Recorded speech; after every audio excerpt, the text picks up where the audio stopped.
سوف تستمع الجمعية العامة لبيان. The General Assembly will now hear رئيس الجمهورية a statement from His Excellency Emmanuel Macron, President of the French Republic. I request protocol to kindly escort His Excellency. There's an adjustment. No, yes, she's just saying.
باسم الجمعية العامة. On behalf of the General Assembly, I have the honor to welcome to the United Nations His Excellency Emmanuel Macron, President of the French Republic, and to invite him to address the General Assembly. You have the floor, Your Excellency.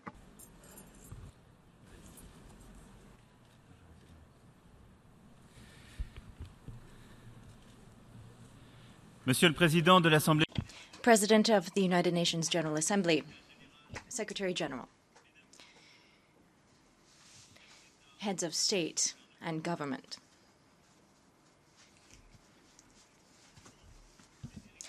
everyone here today inherits hope. The hope of preserving future generations from the scourge of war, building a new world order based on law, and keeping good on our word, making progress towards economic and social as well as moral order in peace. Results have been obtained.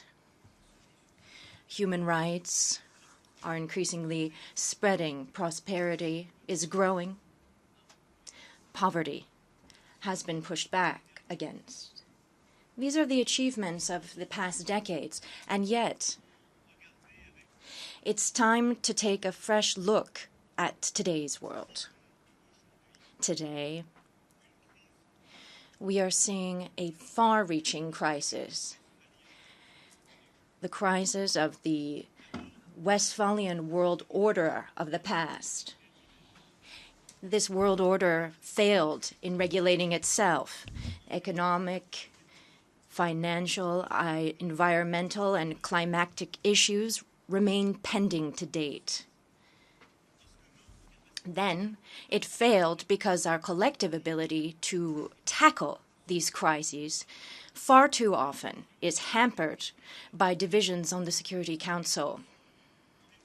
Our organization very often was reduced to simply condemning the very rights that it is sought to guarantee. 70 years after the adoption by this very assembly in Paris of the Declaration on Human Rights, we are seeing cultural relativism, historic, religious relativism, which today rocks the very universal foundations of said rights.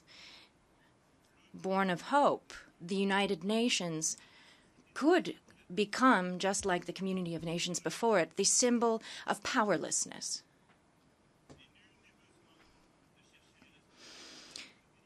There's no need to look too far to see who's to blame. These very individuals are present today. They've taken the floor. They are us. They are the leaders of today. And thus, I think that there are three main paths to follow. The first would be deciding that this is simply a historical parenthesis, a passing moment before we go back to life as normal. I don't believe this is the case. I think that we're seeing a crisis of the very foundations of today's world. We're losing our benchmarks and our modes of functioning. This is not a historical parenthesis. It's a reflection of our failures in the past. The second path we could choose would be the prevailing of the most powerful, and that is a certain lawlessness where everyone pursues their own interests. This law is one of unilateralism. It is one which leads directly to isolationism and to conflict. Generalized clashes. Man against man, everyone pitted against everyone else. The responsibility for peace is not something which can be delegated. It is not something which can be cast aside. It is something which must be upheld collectively. The law of the most powerful cannot protect any people, be it by way of chemical or nuclear war. How will we solve the situation in Iran? And what has already allowed us to make progress? Was it the power of the very few, the power of the strongest? No, we already knew that the situation was degrading. But what stopped that? The Vienna Agreement of 2015. Today, as I said 1 year ago, our task is not to fuel tensions, but rather to put forward a broader agenda which addresses all concerns, nuclear, ballistic, regional ones, caused by Iranian policies, but this through dialogue and multilateralism, being frank as well as exacting, but also without posturing. Now, what will solve the issue of trade imbalances and their consequences for our societies? Common rules in line with today's realities, ones which guarantee fair competition on equal footing, and in no case bilateral dealing of our trade disagreements or new protectionisms. That will not work. What can resolve the crisis between Israel and Palestine? Well, surely not unilateral initiatives, nor trampling upon the legitimate rights of the Palestinian people to legitimate peace, nor underestimating Israelis' fair right to security. There is no credible alternative to the two-state solution, living side by side in peace and security with Jerusalem as capital. Israel is aware that France has unwavering friendship towards Israel, and it is in the name of this friendship that I call for an end to policies which undermine the very possibility of a peace agreement. Continuing along this path would be a mistake. Here, I'm ready, and we should all stand ready, to go beyond our historical positions, to think out of the box, with the real goal of this leading to positive change on the ground. The law of the strongest will only exacerbate tensions and violence. As you've seen, in the face of today's tensions, I don't believe in this law of the strongest. Regardless of what type of legitimacy it masks itself behind. I think there's even a third possible path. It may be the hardest one. It might be the most demanding. One which requires us to craft together a new model and new world balance. After the Second World War, for several decades, we saw a balance which was based on blocks. Then there was the emergence of hyperpowers or superpowers, and for several years now, we've seen new global instability characterized by the emergence of multiple centers of power. The new balance that we must strike should be based on new forms of international and regional cooperation, and I think would be based on three principles. The first is the upholding of sovereignty, which is at the very heart of our charter. The second is enhancing regional cooperation. And third is providing more robust international guarantees or safeguards, and that is to be played out here. These three principles would allow us to address current crises. In Syria, we continue to combat Islamist terrorism. The military support of certain countries allow the regime to shirk responsibility for heinous crimes. The Syrian people has paid the unfortunately high price. There is no winner in a ruined country. That is Syria. What must be won now is peace headed by the United Nations. We cannot decide for the Syrian people. We can simply provide the ways and means to achieve the solution I highlighted above. So, this is a solution which is not just led by the guarantor states of Astana, but also by the international community through the small group and the coordination of the United Nations and the SRSG. Creating the ways and means to solve the humanitarian crisis, and at once crafting an inclusive, lasting political solution through constitutional reform and the holding of free elections. That is what it means to uphold Syrian sovereignty. It is neither acting instead of the Syrian people to decide who the leader should be, nor covering up for all crimes in accepting that this leader remain where he is for an indeterminate period of time. In Libya, this is the new approach that would lead us to a lasting solution. The current status quo allows militia and traffickers to gain ground and to destabilize the entire region. We shall not be providing Libyan people with the way to extricate themselves from the crisis if we leave the situation as it is, leave the region or the entire country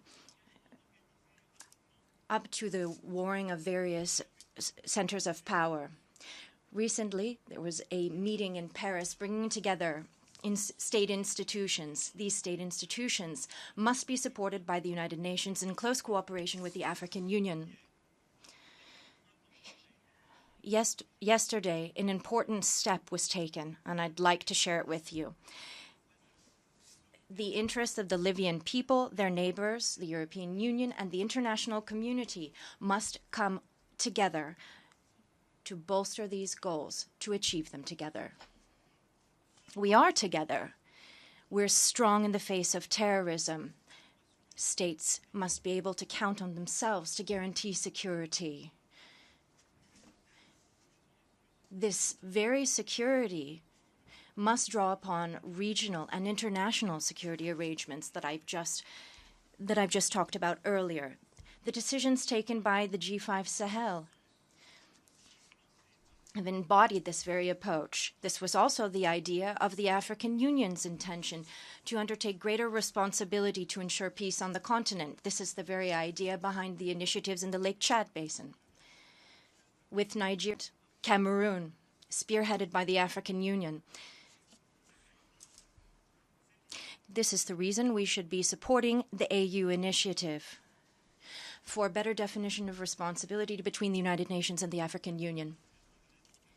I'd like to see, by the end of the year, a resolution adopted along these lines. We are strong in the face of terrorism when together we undertake responsibility to push back against all financing thereof. We do this together in the Alliance for the Sahel. We act in the name of development, agriculture, education, attacking the very root causes of terrorism and the very ways terrorists acquire weapons. $7.5 billion have already been pledged, pooled together with all states and partners of the alliance.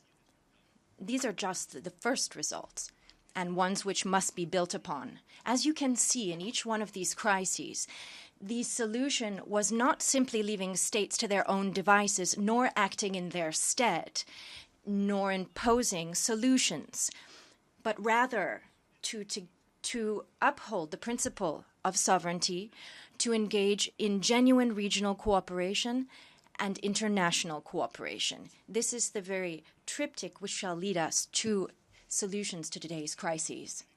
Only collective action allows for the upholding of the sovereignty and equality of the people, in whose name we take action.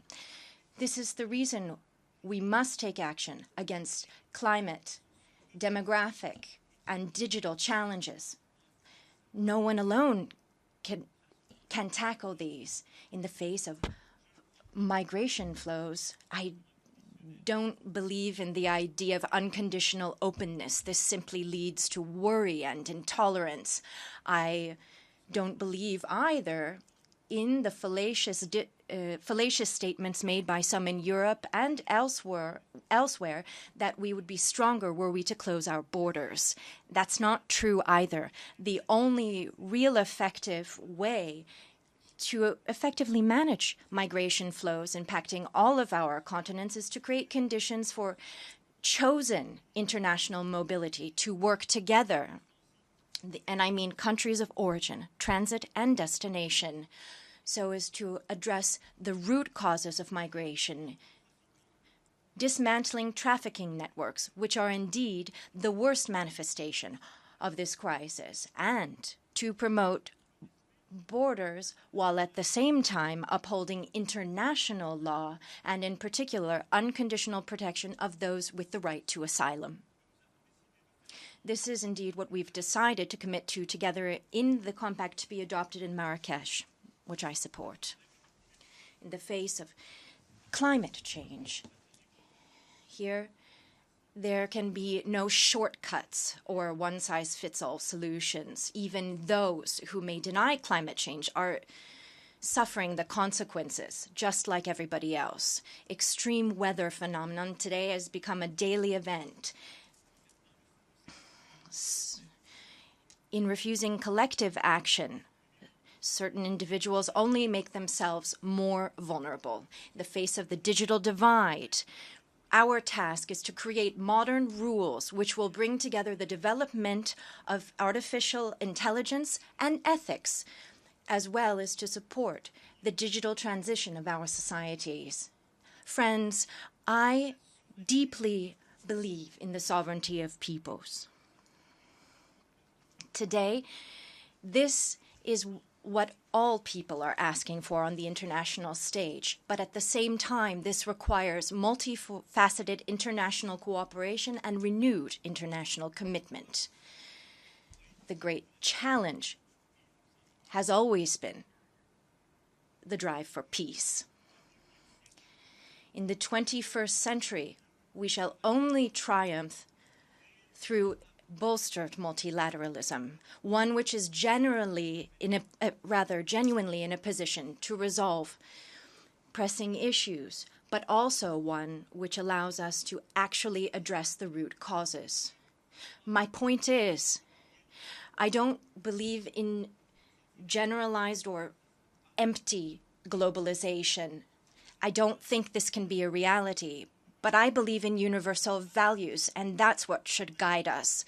Those are two different things. I think there should be unconditional protection of our values, human rights, the dignity of the human person, gender equality. I believe in our ability to create or strike effective balances between peoples while still upholding the principle of universality. That's the truth. I shall never stop upholding the principle of sovereignty. Even in the face of certain nationalism, which we're seeing today, brandishing sovereignty as a way of attacking others. Here today, even those who might criticize it, we have all benefited from the way that global order is structured around globalization. We've all benefited from it. There was a stage of humanism, if you like. But today, it's time to take a hard look at the root causes of the imbalances before us, the weaknesses of the current global order, actually looking at the inequalities which have become entrenched. I think that's the heart of the problem. Why are we seeing emerging nationalism? Why are we seeing emerging crises? These very same far-reaching inequalities which remained unaddressed. 10 years ago, when the international financial crisis hit, emergency measures were taken without, though, addressing the real problem. We failed to address the unequal spread of wealth across the globe. We also failed to address all those who felt left behind, and in so feeling became frustrated. This because of humiliation, and today we're paying the collective price for all of that. What is needed now is a solution for all of the children who are unallowed to go to school, to all of those in abject poverty in sub-Saharan Africa, to all of those girls who are not allowed equal access to school, to the 700 million children living in the most affected regions for climate change, impacted by droughts, floods, rarefaction of resources or disappearing resources, women with no access to contraceptives, those who are unprotected by laws and are subject to domestic violence, to those who suffer salary gaps.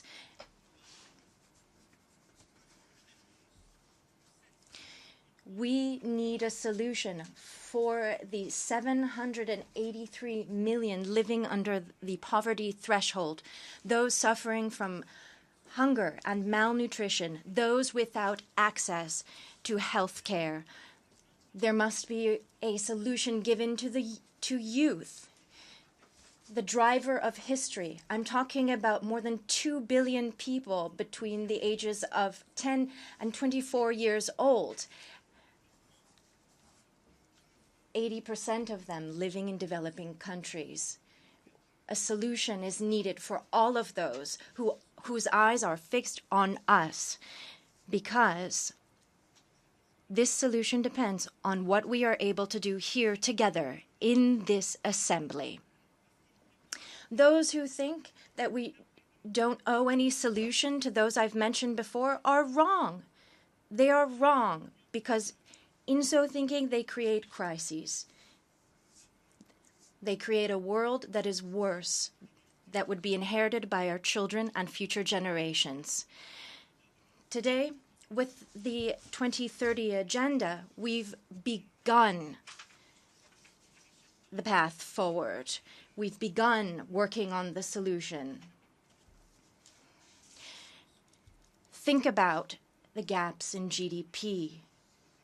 If we want to create stability and balance, this state of inequality must be addressed.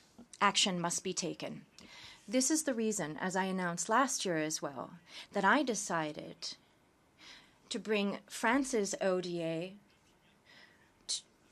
to 1 billion euros by 2019, credits increasing by 40%. It is also for this reason that combating inequality will be the priority of the French presidency of the G7 summit. France, after Canada, which I would like to hail here, is the incoming chair of the G7. Here, I'd like to see far-reaching reform so as to bring on several other powers, working on new forms of coordination. It is here, from this podium, that I wanted to share with you that tackling inequalities will be at the heart of the G7's mission. This is going to be the commitment discussed during the meeting, because in the past, rich countries were able to impose an agenda on the rest, but that time has changed. Here we've understood just how interlinked everybody is. Indeed, the time has come to combat current inequalities, which are indeed the root cause of the scourge I touched upon earlier. We must attack inequalities of fate, if you like. It's not acceptable anymore that an individual would have lesser opportunity simply due to where they are born or their gender, to lack access to health care for those very same reasons. Last year, with the President of Senegal, we spoke about this during the Global Conference for Financing for Development. And in February in Dakar, there was an opportunity to raise $2.5 billion to develop access to education across the globe. This is a historic sum. France has increased tenfold its contribution. G7 mobilization under the Canadian chairmanship will allow us to make further strides forward. This is a turning point, ladies and gentlemen. This is a time where we see if we will truly find solutions commensurate with the challenge. There are 620 million children across the globe lacking access to education. Let us address this. Give these children a foundation. Put them in the driver's seat of their lives.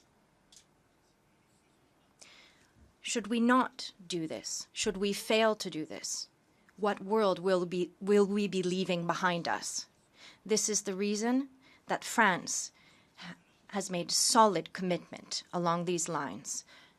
This is why I highlight professional training, the training of teachers, as well as gender equality among students. It is also the reason that I call upon all to join this drive for education. Education will not just be the pillar in the years to come, but also the very foundation of our economies. We must unwaveringly push back against gender inequalities. In France, I made gender equality one of the big slogans of my presidency, and I'd like to see this be a global drive as well. Women and girls are the main groups impacted by poverty as well as climate change, inter alia. They are the main victims of gender-based violence or discrimination, phenomena which stop them from moving freely as well as from enjoying the freedom to decide what they do with their bodies. It is time to put an end to all of this.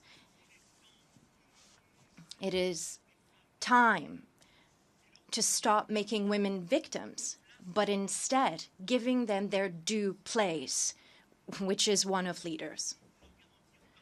It is time to guarantee across the board access to education, health, employment, economic and political decision-making, combating all forms of violence against women.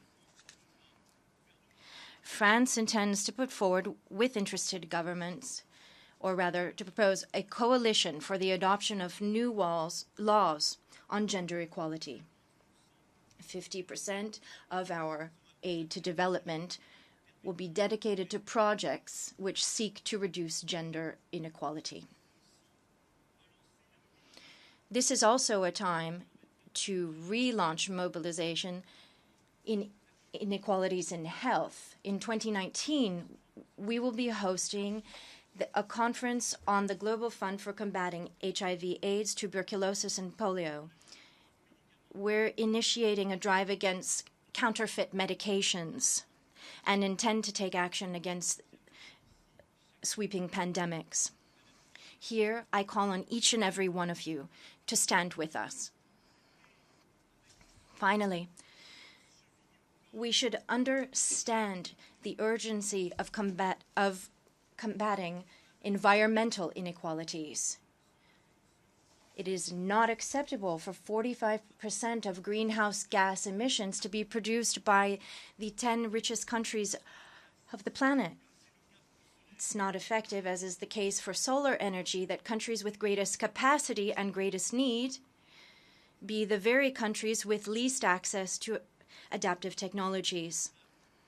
It's not sustainable for 100 million to be condemned between now and 2030 to live in abject poverty should we not achieve our goals in combating climate change or global warming.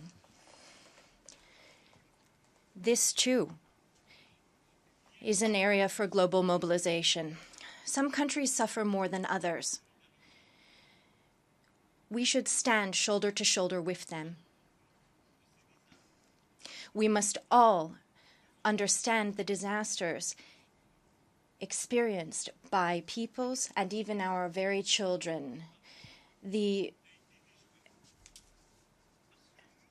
Paris Agreement has stayed intact, and that is because we have decided to stay unified in spite of the US's decision to withdraw.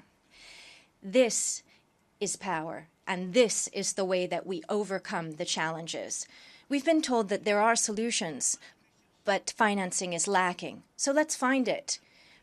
Let's think out of the box. That's what we did last year in Paris with so many of you during the One Planet Summit, with specific commitments and results already on the way. That's what we did in the beginning of the year in Delhi with the International Solar Alliance. That is what we will be doing tomorrow in New York with the second One Planet Summit. People say it's too late, that we won't meet our goals. Well, then let's hurry up. Let's adopt together the rules for application of the Paris Agreement at COP24 in December. Let's implement the protocol against the HFC gases, which could make global temperature drop by 1% by 2020, or 1 degree rather, by 2020. Let us set the goal of concluding in 2020 a global compact for the environment, which is ambitious, bold.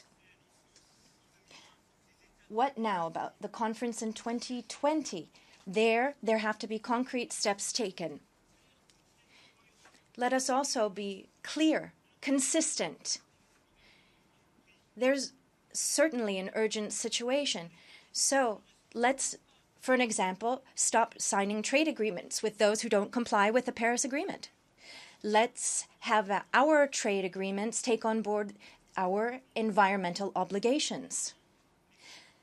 Let us mobilize sovereign funds as well as others so as to tackle this climate challenge.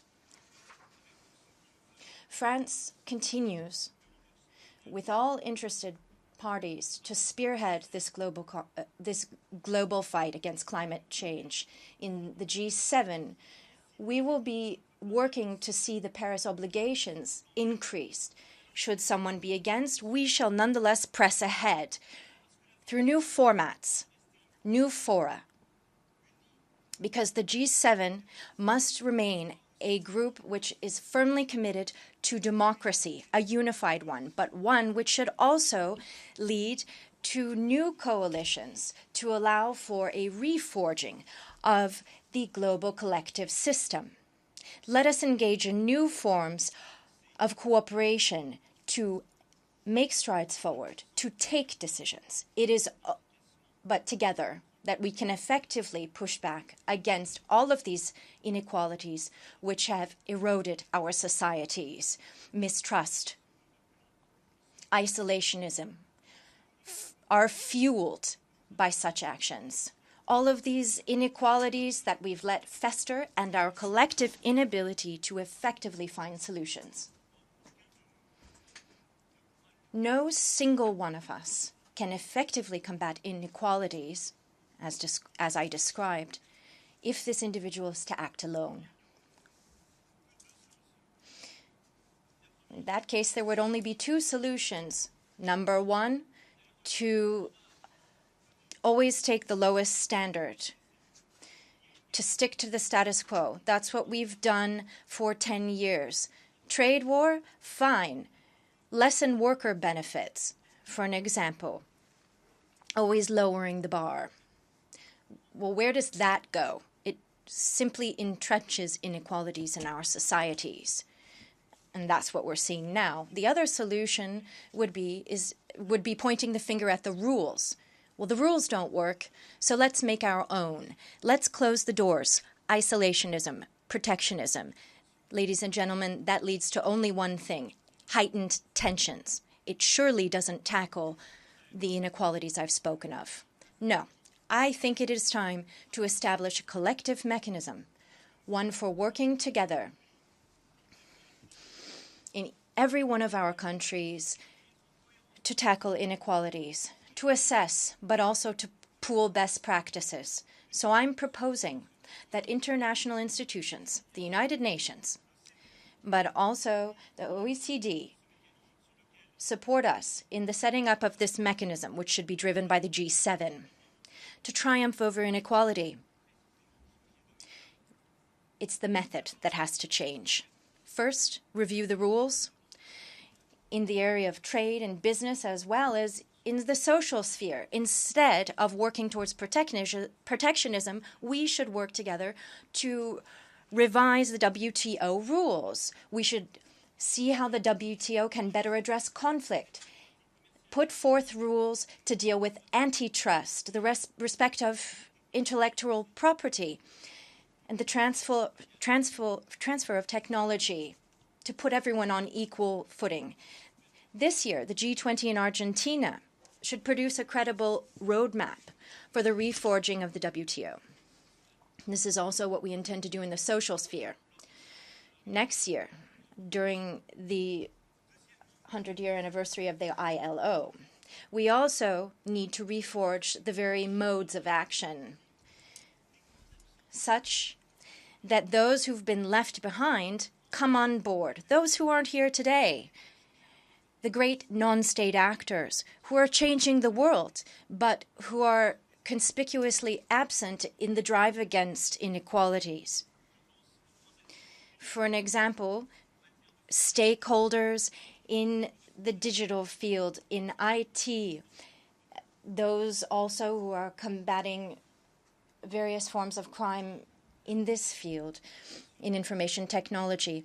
It's time to find new modes of functioning for this cooperation, as well as engaging in dialogue with those from the private sector and internet heavyweights.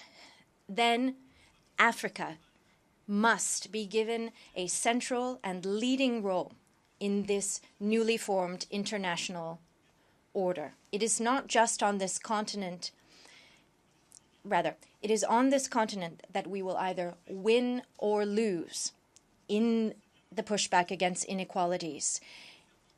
This drive must be done with the African continent, because this is where we see the strongest force of regional unions. It is where we've understood that only together we can tackle the challenges before us. In alliance with Africa, the French chairmanship of the G7 will be looking at all of these issues, but together. You see, I believe that in the face of these divisions and challenges, we must rewrite the code of conduct so as to best combat current inequalities.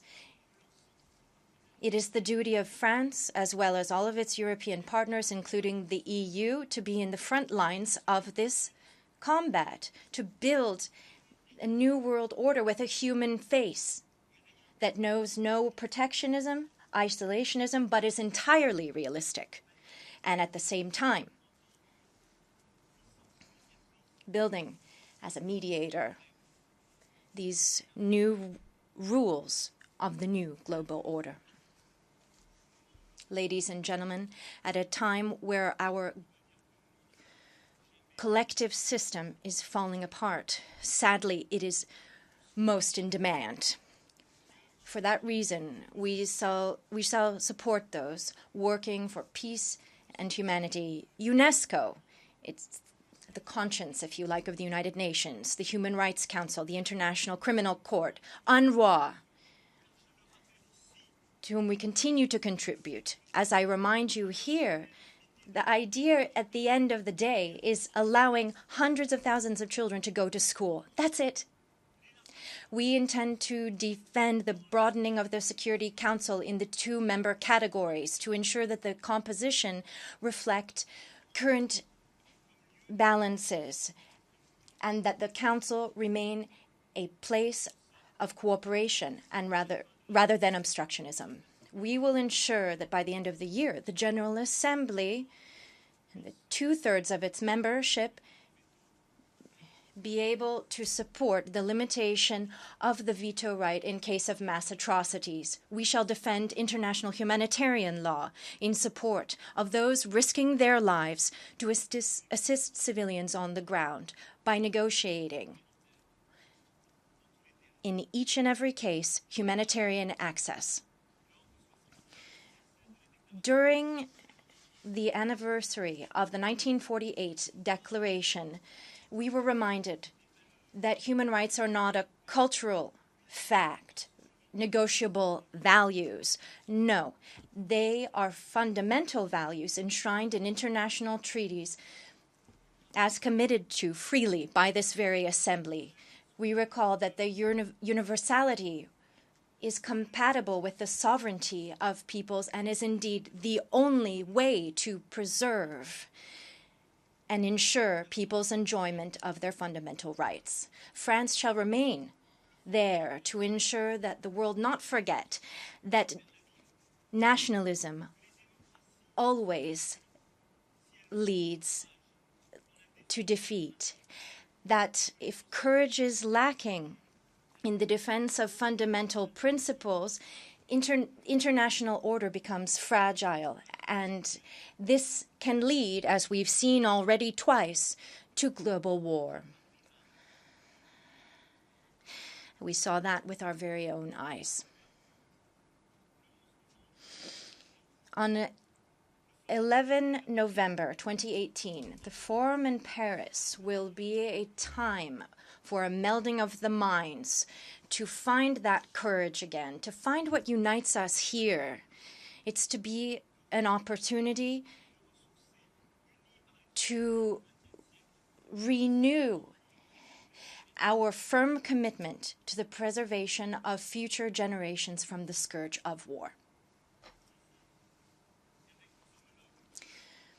It is my intention to take with other interested parties new responsibilities. Over the course of the forum, we should identify the actual ways and means to achieve lasting peace.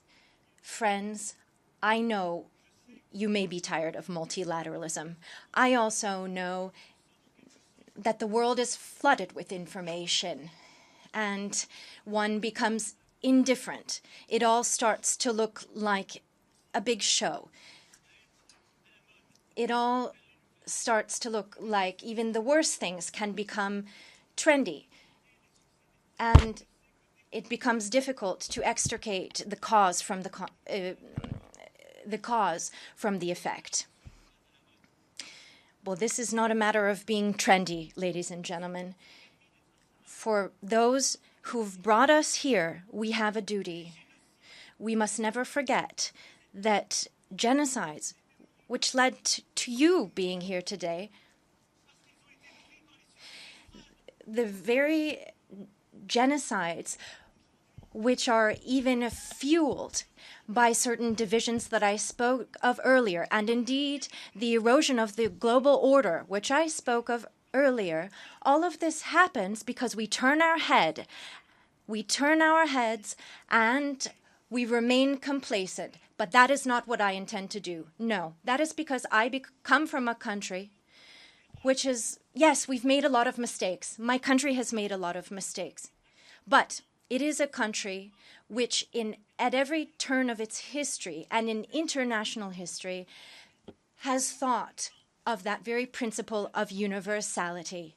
And so please, don't get used to it. Don't become indifferent. Do not accept the erosion of multilateralism. Don't accept our history unraveling. I'm not getting used to this, and I'm not turning my head to it. Our children are watching. Let us address the crises. Let us work together to combat all of these inequalities. But let us do this on a human level and mindful of the principles guided by our history and the principle of universality and universalism. That is my commitment to you, and I count on you.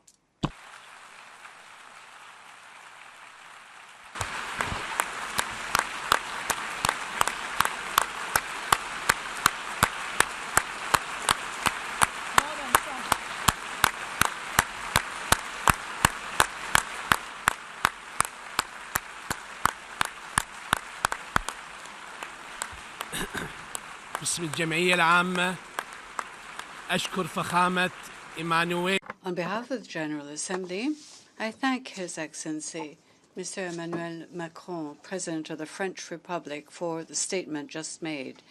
May I request representatives to remain seated whilst we greet the head of state.